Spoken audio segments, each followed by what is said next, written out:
So Goku finally arrived from Snake Way to fight the Saiyans. Good stuff. Yeah, no, I'm just joking, right?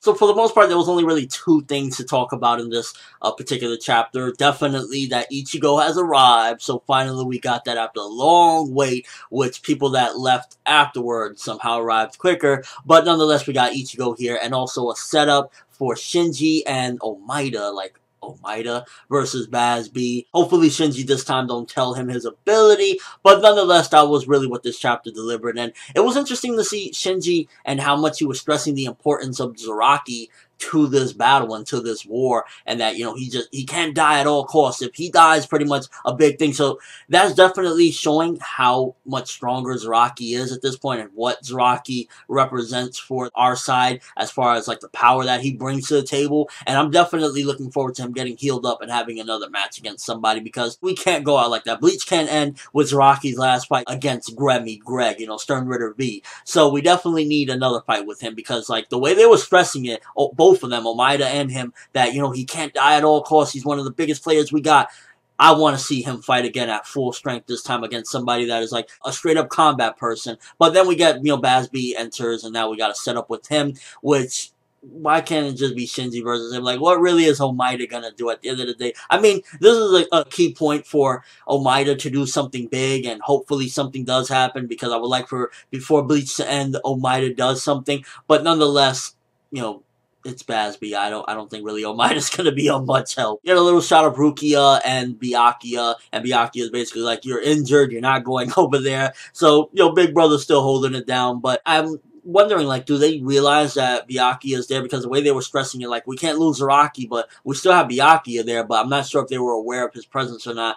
I'd imagine, you know, Byakuya is on a huge level. I don't know if he's on Zaraki's level. That's debatable, and I don't even want to get into Byakuya versus Zaraki. No, Zaraki's the greatest. No, Byakuya shits on him. We're not going to go there, but definitely I'm curious if they knew he was there or not, or if the threat is so big with, you know, Stern Ritters that they need everyone they could get. I'd imagine that was one of the main key points, that, you know, we need everyone. We don't, you know, Byakuya is strong, but we need everyone. And then with the arrival of Ichigo, definitely a feel-good moment for the most part. He's like, yeah, I'm here, I'm ready, you know, let's go. And you got all of Bobietta's people like, you know, what the fuck's going on? So it's going to be interesting to see. Definitely a little bit of a twist again, like I stated last week. You know, one person versus like a bunch of females, like Ichigo versus all four of these chicks. So it's going to be something different, instead of like, I believe last time we had a match like this, it was like Masamoto, so it was like a girls' royale. This time is Ichigo versus a bunch of like zombie nut job bitches. So I'm looking forward to see how this goes down. But overall, it was a fine chapter. Aside from Ichigo's arrival and the setup with BazzB's fight, not all that much really happened. It was mainly people's reaction. So overall, it was a fine chapter. I'm gonna give this one 6 out of 10. Mainly Ichigo arriving and the setup with BazzB versus Omaida and Shinji is what really got the score, because that was like the biggest things about this chapter.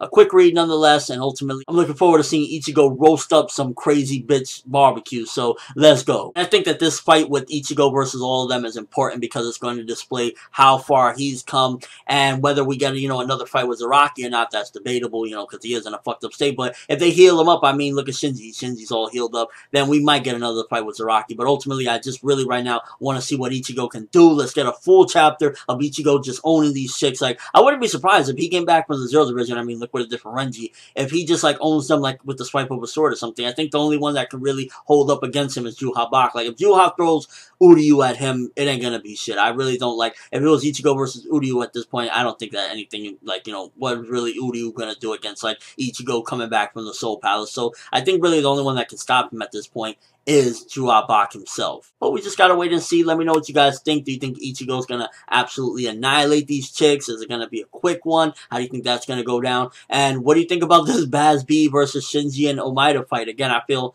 why is Omaida there? Like, this is a good time to give him his moment, but I just don't see it happening realistically against BazzB. And overall thoughts of the chapter, you glad Ichigo's back? I know I am. But that's all I have for this review. Thanks for watching. Hope you enjoyed. If you liked anything I had to say, or you enjoyed the video, drop me a like. I'd greatly appreciate it. I'm ForneverWorld, and as always, people, have an awesome day.